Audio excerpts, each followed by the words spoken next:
Estábamos, ¿verdad?, hablando sobre el espíritu de Elías, ¿verdad? Correcto. Y entonces mostrando cómo ese espíritu ha trabajado o encontramos ese ministerio en 5 diferentes lugares de la palabra de Dios, Amén. obrando a través de 5 diferentes hombres. Primero fue Elías Tisbita, que nos habla en Segunda de Reyes, y también está el caso de Eliseo, que fue el que recibió la doble porción del espíritu de Elías, ¿verdad? Luego tenemos a Juan el Bautista, que la Biblia nos habla en Lucas 1, entonces sobre Juan el Bautista, y luego el cuarto Elías, que es el Elías que vendría justamente antes de la segunda venida del Señor, o sea, antes del rapto. En otras palabras, tendríamos en la tierra a otro ministerio, o sea, a un ministerio similar al de Elías, o sea, de Elías, pero por supuesto en un gentil aquí ahora, porque los otros fueron allá con los hebreos, ¿verdad? Que ahora aquí es un gentil. ¿Por qué es gentil? Porque Dios viene por una novia gentil, porque recordemos que el Evangelio fue tornado con la muerte de Jesús en la cruz. El Dios hasta ese momento estuvo lidiando con los judíos, pero luego, ¿verdad?, así como Jacob o Israel cruzó los brazos cuando bendijo a los hijos de José, que el hijo mayor estaba a la derecha y el hijo izquierdo estaba a la siniestra.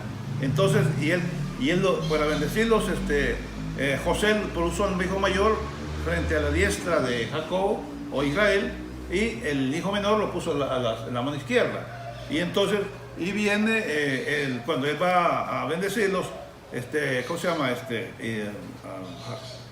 Jacob o Israel, dice que vino y cruzó los brazos. Y dice que le dijo José: papá, así no es. Y le dijo: no, hijo, es que Dios cruzó mis brazos. O sea, pasando la bendición, como que dice, del judío al gentil, y el gentil quedándose, y el judío quedándose en la posición otra. Eso testificó con la cruz del Calvario.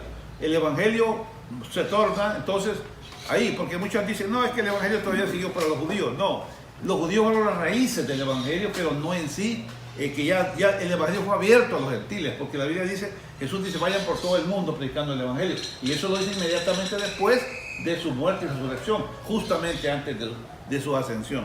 Entonces Dios tendría una iglesia gentil lista, preparada, entonces, y para eso Dios necesitaba mandar un profeta que fuera gentil, o sea, con el ministerio de Elías, pero a la misma vez gentil, ¿verdad? Ahora, pero cuando Dios deja de lidiar con nosotros los gentiles, entonces se torna nuevamente a los judíos para poder sellar a 144,000 que la Biblia predice en Apocalipsis 7. Y ahí será nuevamente un judío con Moisés, porque la Biblia identifica esos ministerios, dice que podían parar, ¿cómo se llama?, las lluvias, y podían convertir las aguas o el mar en sangre. ¿Quién hizo eso? En el Antiguo Testamento el que paró la lluvia fue Elías, y el que convirtió aguas en sangre fue Moisés. Entonces vemos un ministerio repitiéndose nuevamente, ¿verdad? Ahí encontramos a los 5 ministerios de Elías. Pero regresando un poco atrás, con el caso de William Soto dijo en 1976 que él era Elías y Moisés, y también dijeron más adelante que él era también el Mesías, ¿verdad? Cosas que son totalmente fuera de la palabra de Dios. Y entonces, después de todo eso, este hombre, ¿verdad?, venía como dice la escritura allí en Hechos capítulo 20, trayendo un montón de discípulos tras sí, que lo llevaban directamente al infierno, porque es a donde iban a ir a parar. Ciego que guía ciego, el mismo ellos van a dar, dice la Biblia. Y este hombre no hace señales. William Soto nunca hizo ninguna señal, simplemente era la retórica, ¿verdad?, que él utilizaba dentro del mensaje, tergiversando el mensaje para hacer creer a la gente semejantes cosas. Aquí lo que yo puedo ver, por ejemplo, ¿verdad?, es esto, y voy a citarlo esto para dar una conclusión sobre esta situación, que ellos dicen que el hermano Branham hablaba de que detrás de él venía un ministerio. Entonces, pero la verdad es esta: es cierto que el hermano Branham precursó la segunda venida de Cristo, correcto, pero se da esta situación. Para eso hay que leer Apocalipsis capítulo 10, y Apocalipsis 10 nos habla del descenso de un ángel fuerte a la tierra. Entonces, este descenso de Apocalipsis capítulo 10, dice aquí, ve, Apocalipsis, lo voy a leer aquí, dice, vi descender del cielo otro ángel fuerte envuelto en una nube, con un arco iris sobre su cabeza, su rostro era como el sol y sus pies como columnas de fuego. Tenía en sus manos un librito abierto y puso su pie derecho sobre el mar y el izquierdo sobre la tierra. Y clamó gran voz como ruge un león, y cuando hubo clamado 7 truenos, emitieron sus voces. Y cuando los 7 truenos hubieron emitido sus voces, yo iba a escribir, pero oyó una voz del cielo que me decía, sella las cosas que los 7 truenos han dicho y no las escribas. Y el ángel que vi en tierra sobre el mar y sobre la tierra, levantó su mano al cielo y juró por el que vive por los siglos de los siglos, que creó el cielo y las cosas que están en él, y las cosas que están y la tierra y las cosas que están en ella, que el tiempo no será más. Ve, dice, pero en los días de la voz del séptimo ángel, cuando él comenzara a tocar la trompeta, el misterio de Dios se consumará, como él anunció a su siervo los profetas. Esto de Apocalipsis 10, el profeta de edad nos dijo que esto era Apocalipsis, esto era el séptimo sello, o sea, la segunda venida de Cristo, un misterio, ¿verdad? Que cuando se refiere a eso en Apocalipsis 8.1 dice, cuando abrió el séptimo sello se hizo silencio en el cielo como por media hora. Un misterio, o sea, un silencio que hay total dentro del séptimo sello.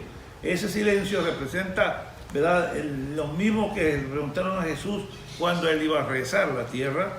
Entonces, pero así baja Jesús o Cristo, pero en el ministerio del séptimo ángel de la tierra, pero cuando él está aquí, en el mensajero. Ahora, a lo que voy es esto, ¿vale?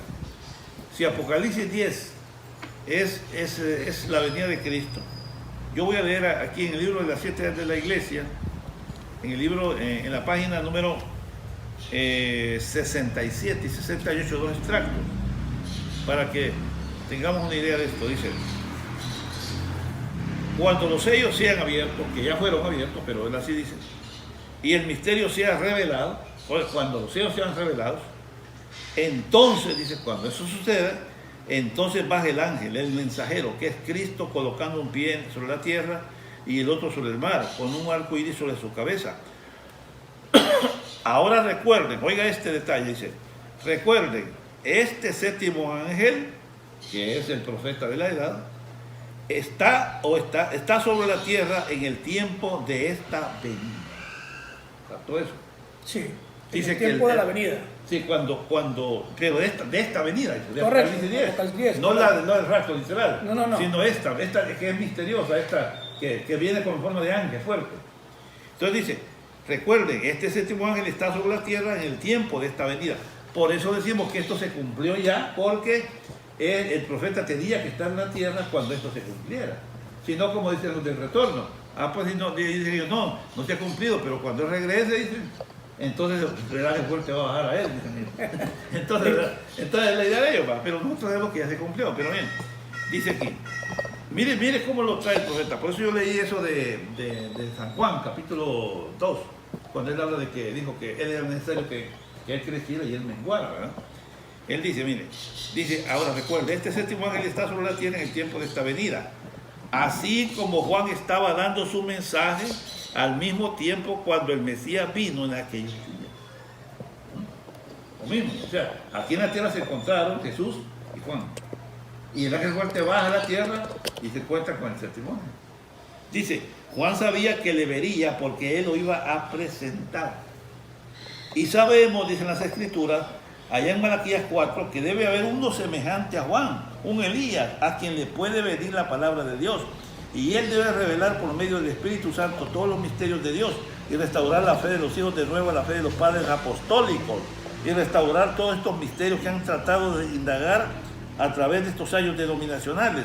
Ahora, eso es lo que dice la palabra. Yo únicamente soy responsable por lo que ella dice. Está escrito correcto y así es.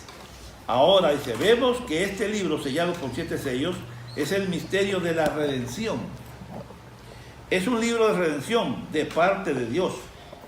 Ahora, para este tiempo, o sea, cuando estas cosas se están cumpliendo, para este tiempo todos los misterios deben ser consumados. Cuando este mensajero comience a proclamar, Ahora, aquí tenemos, dice, mire, ¿y cómo lo ilustra? Dice, aquí tenemos el ángel sobre la tierra, que es el profeta.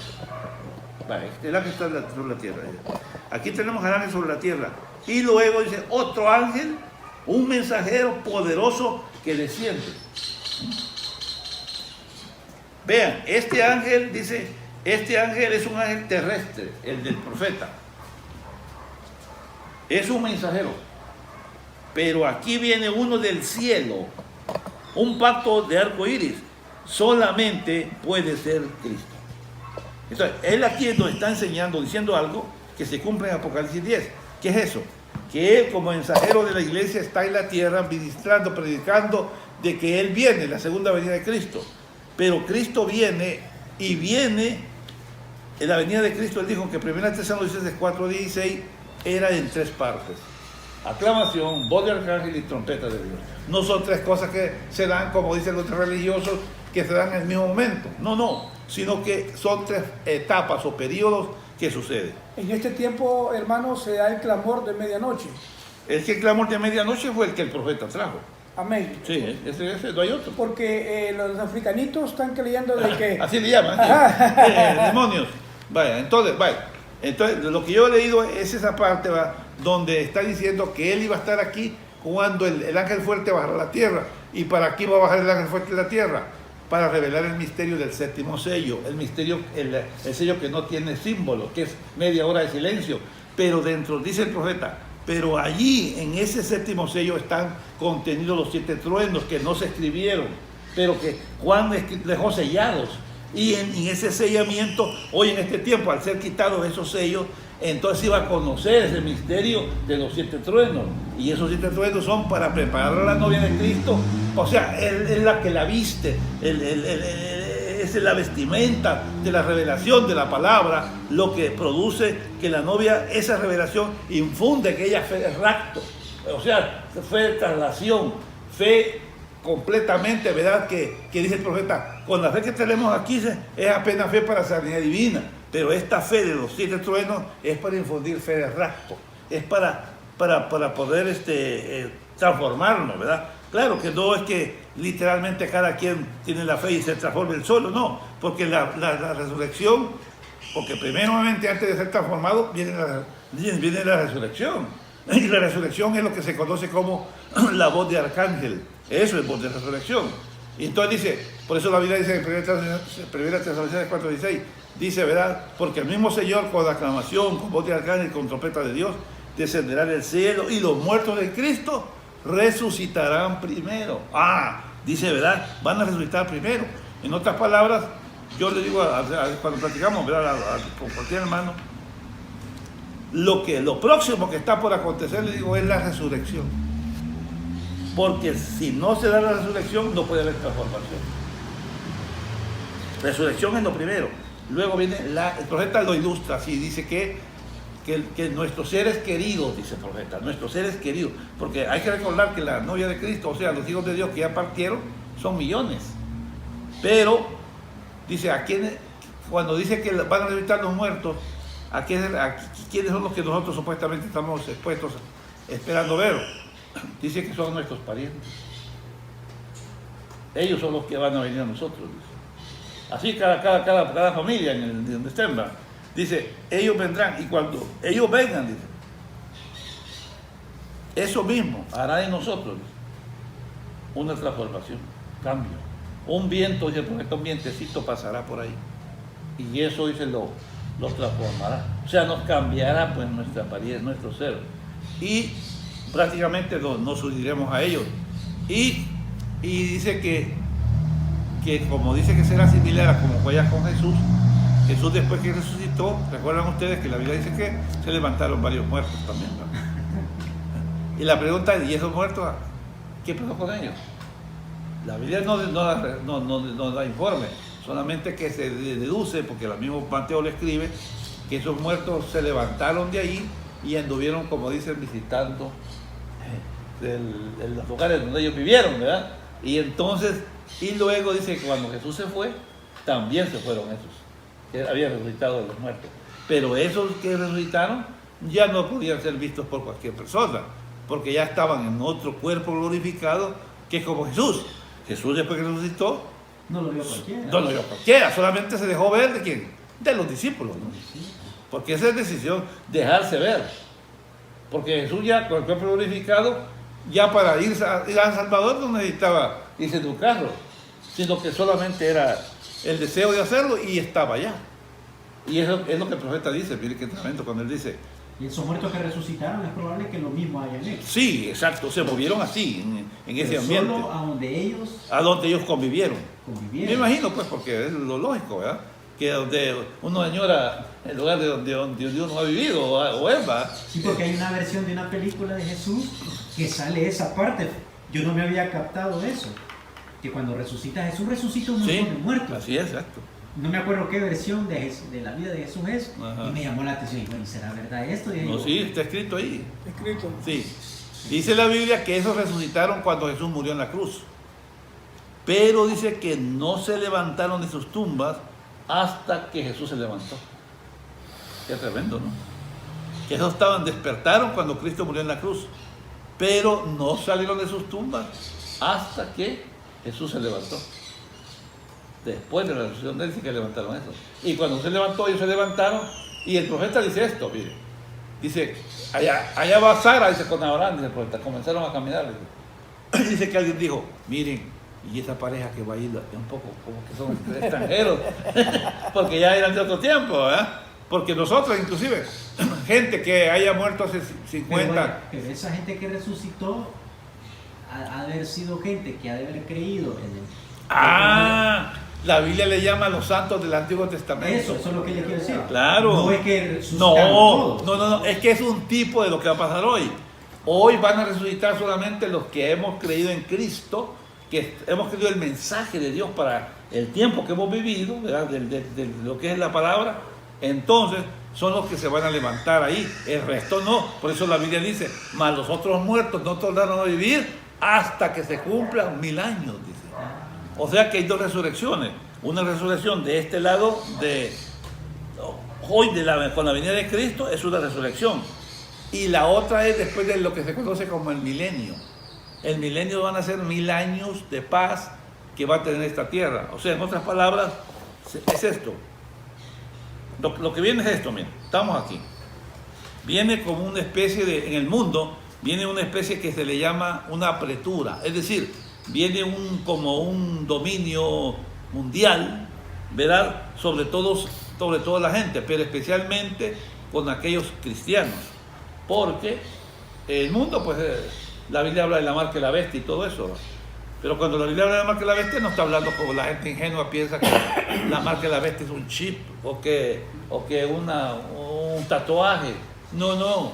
La marca de la bestia es espiritual, igual como lo es el sello del Espíritu Santo.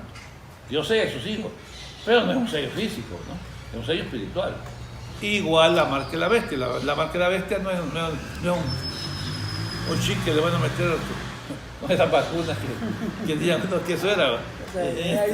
Vi Sí. que salió. Pues y cosas El brother así. no se quería vacunar, Era el chip, le van a Le poner. van a poner el chip. pensando que era el chip.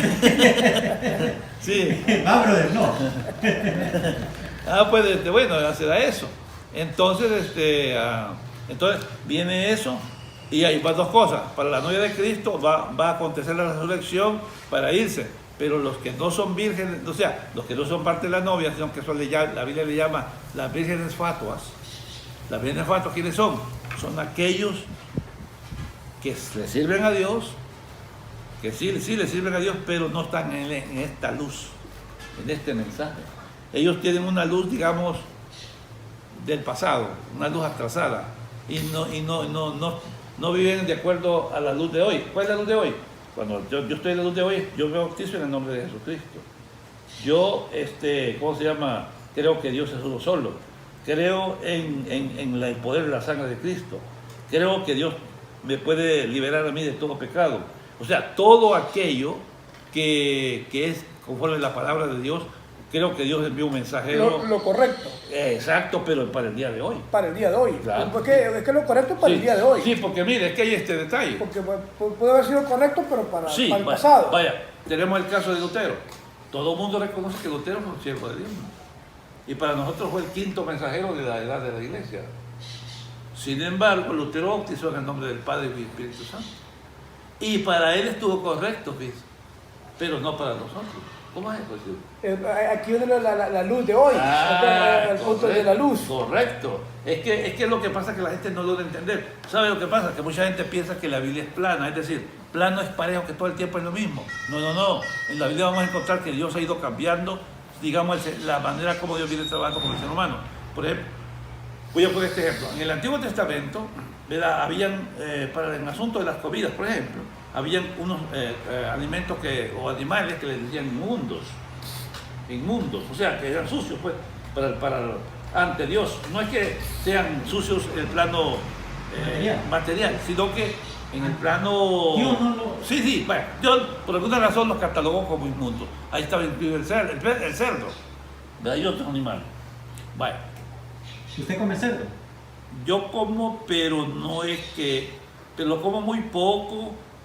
¿Sabe por qué yo casi no lo como? Porque me afecta. Igual a mí me da. Sí, pues, claro. Lo que como un poquito de vez en cuando son chicharrones. Y porque soy judío también. También. Bueno, pero lo que voy a este punto. Vaya, eso estaba prohibido. Cristo no, en la época de Cristo no se comía animales inmundos. El perro no puede. No, bueno, el perro no ha sido. Sí, pero ese era fuera de línea, como dicen. Ni existía. Sí, el conejo creo que tampoco. Bueno, la cosa está en esto, mira. Cuando Pedro, o sea, cuando el Señor ¿cómo diría? Cuando la Biblia habla en Hechos capítulo 10 sobre el centurión, ¿recuerda el centurión, no? Sí. Dice la Biblia, que Dios le mostró a Pedro una visión donde miraba que del cielo venía como un gran mantel, y en ese mantel venían animales que eran llamados inmundos. Según la ley judía. Sí, la ley judía, correcto. Y entonces, pero la pregunta es, ¿por qué fue que Dios le muestra esa visión a Pedro? Es que, como repetimos, toda escritura tiene doble cumplimiento, doble significado. En el cumplimiento literal, era porque esos animales literalmente no se comían, ¿va? Y en el plano espiritual era que los judíos consideraban a los gentiles inmundos, ¿sí? Porque paganos, inmundos, lo que sea, ¿no? Bueno, ni siquiera, si un judío, si usted, digamos, si alguien era gentil y por alguna razón esa persona era judía y necesitaba hablar con el dueño de esa casa, él no entraba a esa casa de gentil. Aunque tuviera necesidad de hablar con él. Él lo que hacía, lo llamaba para afuera. ¿De qué agrandado? Entonces le digo, pues, los consideraban inmundos, en ese sentido. Por eso que la Biblia, cuando Jesús estaba siendo juzgado, no entraban, dice la Biblia, los religiosos al pretorio donde estaba siendo... Pero sí mandaban a Jesús que... afuera, Pilato tenía que salir y sacaba a Jesús. Vaya, pero es la mentalidad de ellos. Bueno, lo que yo voy es esto. Cuando Dios le muestra eso ¿cómo se llama? A Pedro, a Josué, ¿cómo se llama? Al romano, ¿cómo se llama? El centurión, Dios ya le había revelado que le iba a llevar el evangelio a él también. Le dijo que mandara a 2 hombres a un lugar y que preguntara allí por un hombre llamado Pedro, Simón Pedro. Pero a Pedro Dios se le revela en esa manera. Y le dice la voz a Pedro cuando ve que viene ese mantel y ahí vienen cuadrúpedos, o sea, inmundos y todos, animales que eran considerados inmundos.